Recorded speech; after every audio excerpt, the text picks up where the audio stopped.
Assalamualaikum warahmatullahi wabarakatuh.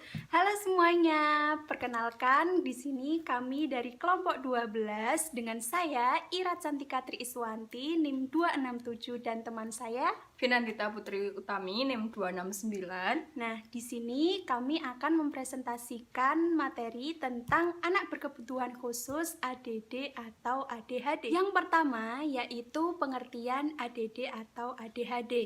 Nah, ADHD ini singkatan dari Attention Deficit Hyperactive Disorder, yaitu suatu sindrom neuropsikiatrik yang banyak terjadi pada anak-anak.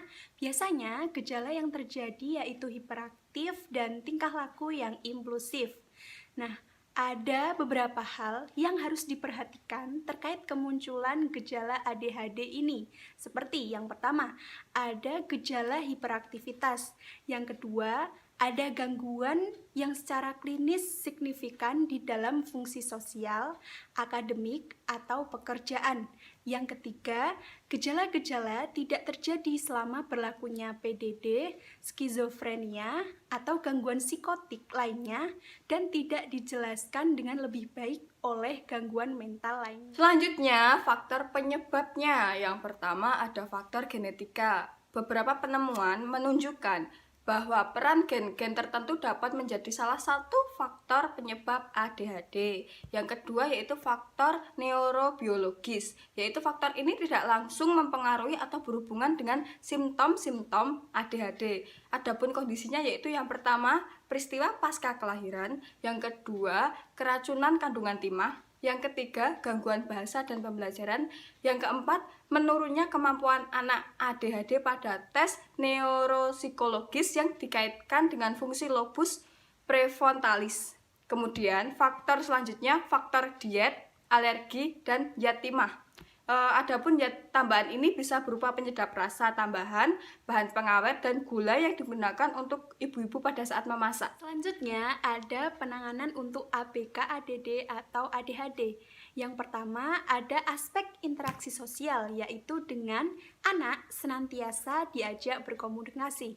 Yang kedua, memahami karakter anak. Ya, yang nomor 2 ini bersangkutan yang nomor 1. Apabila kita sering mengajak anak berkomunikasi, otomatis kita bisa memahami karakteristik anak. Seperti itu. Yang ketiga, ada memberikan pujian kepada anak. Nah, selanjutnya kemampuan dalam mengurus diri sendiri. Yang pertama, guru dapat memberikan tugas kepada anak setelah pulang sekolah. Kemudian, orang tua dapat membantu anak dalam keperluan sekolah. Lalu, guru juga memberikan satu tugas terlebih dahulu untuk dikerjakan anak. Selanjutnya, ada masalah dalam mengerjakan tugas. Yang pertama, guru dapat membedakan pemberian tugas kepada anak ADD atau ADHD. Misalnya, diberikan tambahan waktu dalam mengerjakannya. Kemudian, teman pun juga bisa saling membantu. Lalu ada sikap impulsif. Yang pertama, guru harus senantiasa realistis apapun yang dilakukan anak. Ya, apabila anak salah tetap ditegur, tapi dengan bahasa yang baik dan dimengerti anak. Kemudian apabila anak melakukan hal baik atau hal benar, itu harus diberikan pujian, seperti itu. Nah, kemudian guru harus adil dan tidak membedakan anak.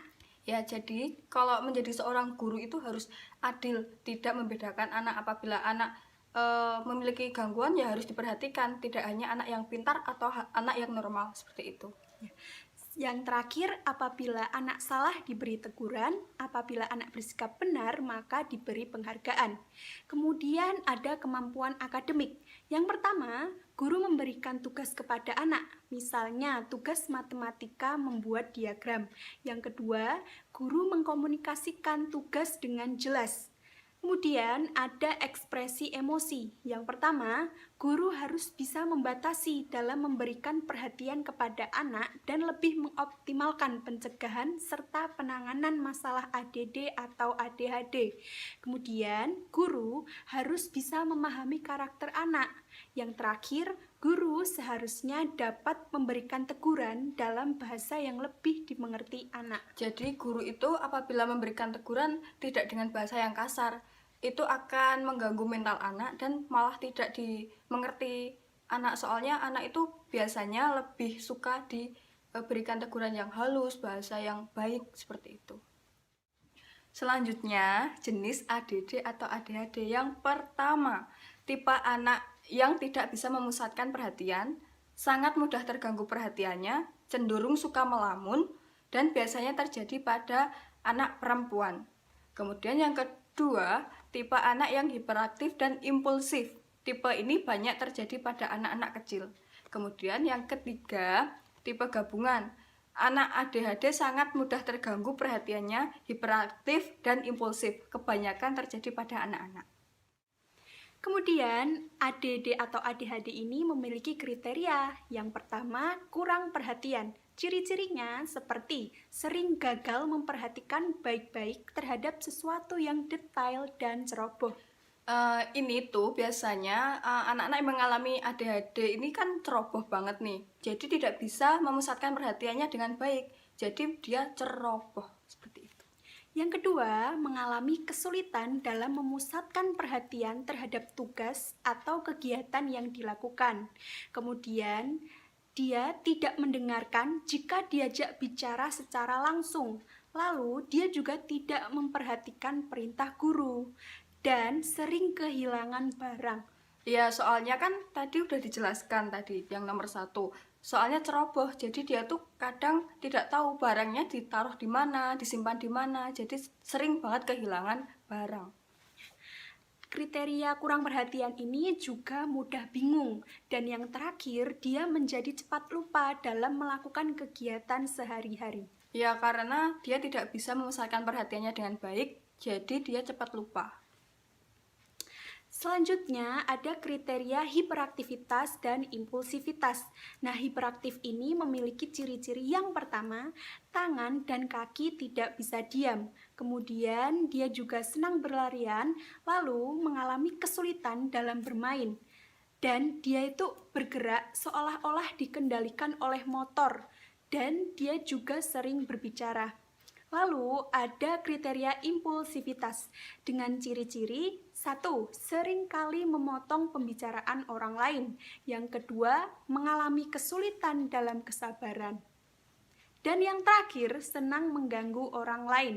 Ya, tadi kan dijelaskan nih, sering memotong pembicaraan orang lain. Karena dia itu tidak bisa memusatkan perhatian kan. Jadi dia tuh gerusa-gerusu, ceroboh, pengennya kayak memotong pembicaraan orang lain gitu. Kemudian mengalami kesulitan dalam kesabaran. Ya dijelaskan tadi, dia itu memang ceroboh dan tidak bisa memusatkan perhatiannya.